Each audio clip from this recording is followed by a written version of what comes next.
अध्यक्ष महोदय, किसी की बात कोई बदगुमान ना समझे, इस जमीन का दर्द कभी आसमान ना समझेगा।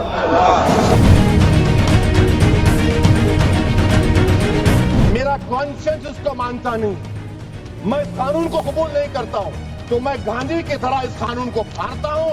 ये अनकॉन्स्टिट्यूशनल है सर।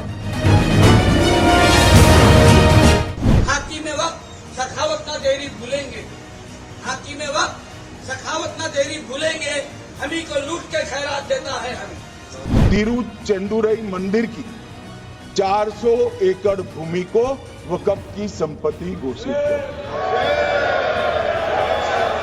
ये जब मंदिर कि कागजों की कैद में बस नाम रह जाएंगे, वो जो हमारे थे सिर्फ दावे में रह जाएंगे। इस बिल के द्वारा मीठी ईद के जायके को कड़वा करना, यही असली सौगाते मोदी था। केंद्र सरकार ने हाल ही में लोकसभा में वक्फ संशोधन विधेयक 2024 पेश किया है, जिसे लेकर देश भर में बहस छिड़ गई है। यह विधेयक वक्फ संपत्तियों के प्रबंधन और प्रशासन से जुड़े मौजूदा कानूनों में बदलाव करता है। सरकार का दावा है कि यह वक्फ संपत्तियों के बेहतर उपयोग, पारदर्शिता और अवैध कब्जों को रोकने के लिए लाया गया। वहीं विपक्ष और कुछ मुस्लिम संगठनों ने इसे मुस्लिम समुदाय की धार्मिक और सामाजिक संपत्तियों पर सरकार का अतिक्रमण करार दिया।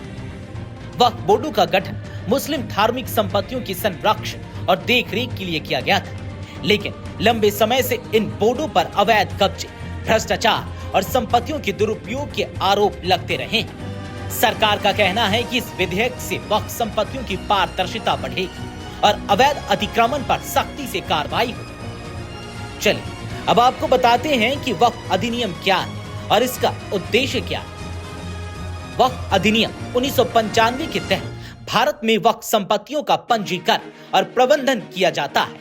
यह अधिनियम वक्फ बोर्डों को अधिकार देता है कि वे मुस्लिम धर्मार्थ और धार्मिक संपत्तियों की देखरेख करें।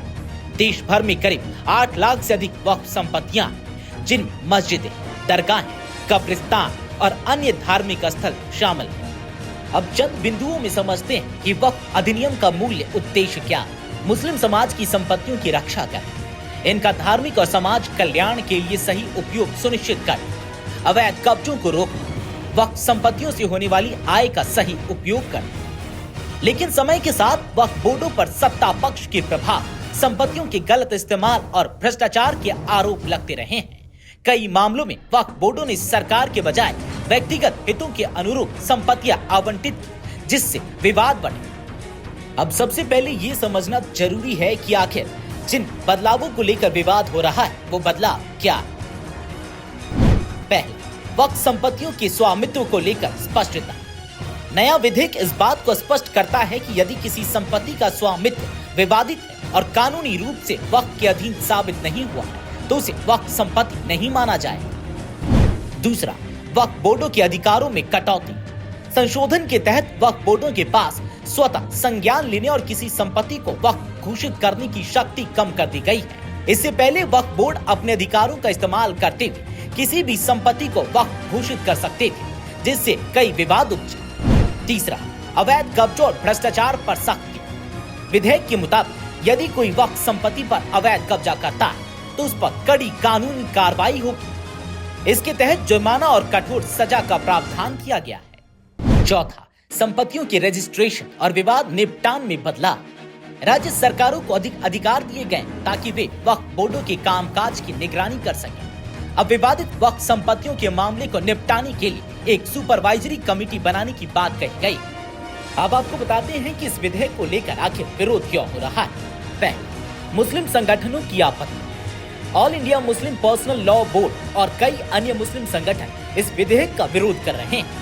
उनका कहना है कि सरकार इस कानून के जरिए मुस्लिम धार्मिक संपत्तियों पर नियंत्रण चाहती है। जैसा कि आप लोग जानते हैं कि कल जिस तरीके से पार्लियामेंट में बिल पेश किया गया और तमाम एतराजात के बावजूद एक भी बात हुकूमत सुनने को तैयार नहीं है। तमाम मुसलमानों की तंजीमों ने जो मशवरे दिए थे न उनको मानने को तैयार है। मुल्क के होम मिनिस्टर कहते हैं कि 2013 में भी इसमें चेंजिंग आई है, लेकिन इससे पहले भी वक्फ बिल लाकर जब भी वक्फ बोर्ड में चेंजिंग की गई है तो खास तौर पर मुसलमानों से मशवरा लिया गया, तंजीम के जिम्मेदारों से मशवरा लिया गया, दानिशों से मशवरा लिया गया। लेकिन यह हुकूमत चूंकि इसलिए ये साबित करना है कि हम किसी तरह से भी इस मुल्क में मुसलमानों को दूसरे नंबर का शहरी साबित करके रहेंगे, और फिर ऊपर से सोने पे सुहागा यह है कि एक तरफ वक्फ बिल लाकर हुकूमत वक्फ मिल्कियत पर कब्जा डाका डालना चाहती है, तो दूसरी तरफ प्राइम मिनिस्टर हमें भीख देने के लिए खड़े हो गए हैं। मुझे शेर याद आता है, हाथी में वक्त सखावत ना देरी भूलेंगे, हाथी में वक्त सखावत ना देरी भूलेंगे, हमी को लूट के खैरात देता है। हमें प्राइम मिनिस्टर से कोई राशन की किट नहीं चाहिए, हमें भीख नहीं चाहिए। हमारे पुरखों ने, हमारे बाप दादा ने इस मुल्क को जो दिया है कोई और नहीं दे सकता। दूसरा, विपक्ष क्या? कांग्रेस, टीएमसी और एआईएमआईएम जैसी पार्टियों ने इस विधेयक को मुस्लिम संपत्तियों की हड़प नीति करार दिया। ओवैसी ने संसद में कहा कि यह विधेयक संविधान में दिए गए धार्मिक अधिकारों का उल्लंघन है। सर, अगर आप हिस्ट्री को पढ़ेंगे तो महात्मा गांधी उस वक्त के व्हाइट अफ्रीका में सफेद फार्म अफ्रीका के कानून को महात्मा गांधी ने कहा था कि ये मेरा कॉन्शियंस इसको मानता नहीं, मैं इस कानून को कबूल नहीं करता हूं। तो महात्मा गांधी ने क्या किया, उन्होंने उस कानून को फाड़ दिया। तो मैं गांधी की तरह इस कानून को फाड़ता हूं। ये अनकॉन्स्टिट्यूशनल है सर। इस देश में झगड़े पैदा करने का काम बीजेपी करना चाहती है मस्जिद और मंदिर के नाम पर, इसीलिए मैं इसका कंडेम करता हूं और मैं आपसे गुजारिश करता हूं कि मैंने अपने 10 अमेंडमेंट दी है, आप इसको कबूल करिए। तीसरा, क्या सरकारी दखल बढ़ेगा? कई लोग मानते हैं कि वक्फ बोर्डों के अधिकारों में कटौती से सरकारी दखल बढ़ेगा। इससे सरकार के पास वक्फ संपत्तियों पर अधिकार नियंत्रण करने की शक्ति आ जाएगी। चौथा, क्या पारदर्शिता आएगी?